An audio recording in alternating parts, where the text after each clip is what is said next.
Hey, so it is cold as shit out. You can't see my eyes because they're in shadow. It is cold outside. It is cold in here.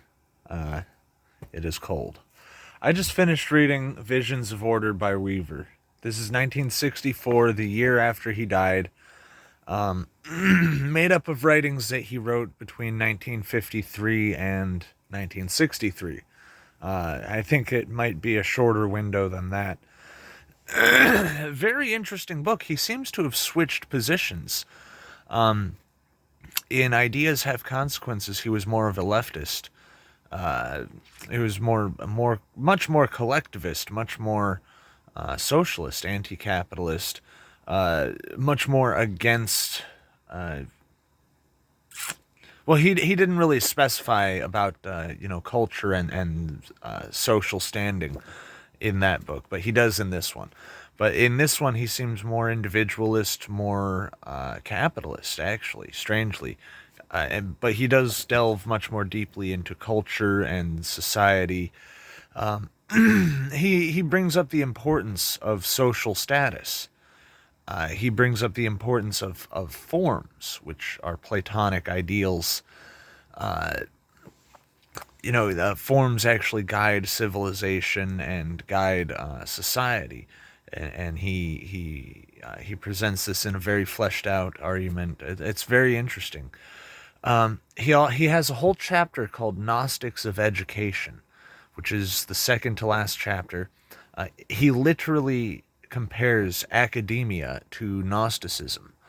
Although his understanding of Gnosticism is more puritanical.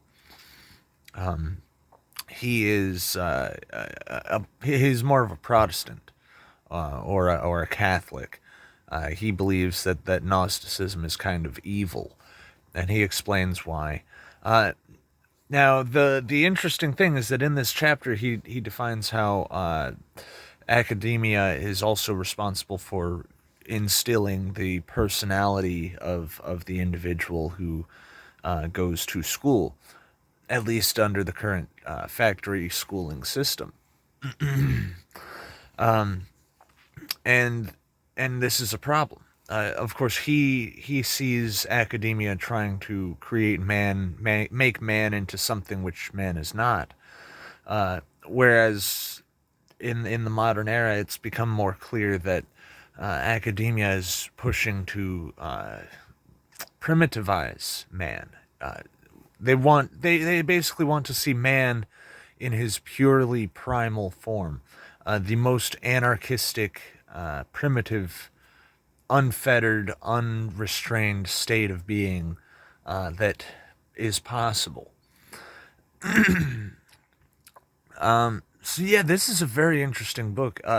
Weaver is very well read. He brings up many philosophers and scientists and other ideas, other books, which you can come back to his work and get more out of it each time. I believe a very interesting author. But the thing is, when I was reading Ideas Have Consequences, it became apparent that this man is a conservative by dictionary definition, but he is a liberal according to modern societal usage of the term.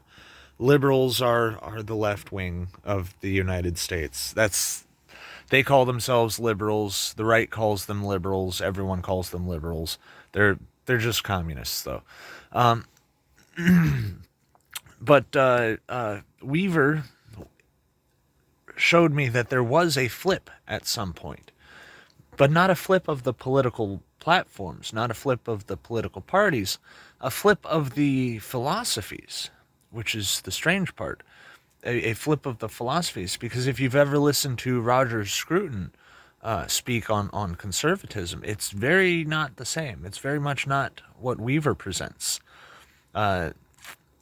It's more individualistic. It's more capitalistic.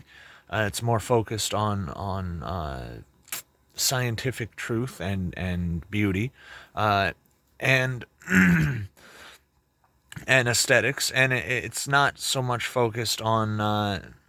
It's focused on more so on raising people up to be part of the society, and as opposed to raising people up to tear down that society.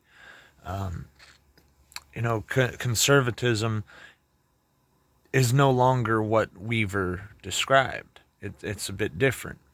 So there was a flip of the philosophies at some point.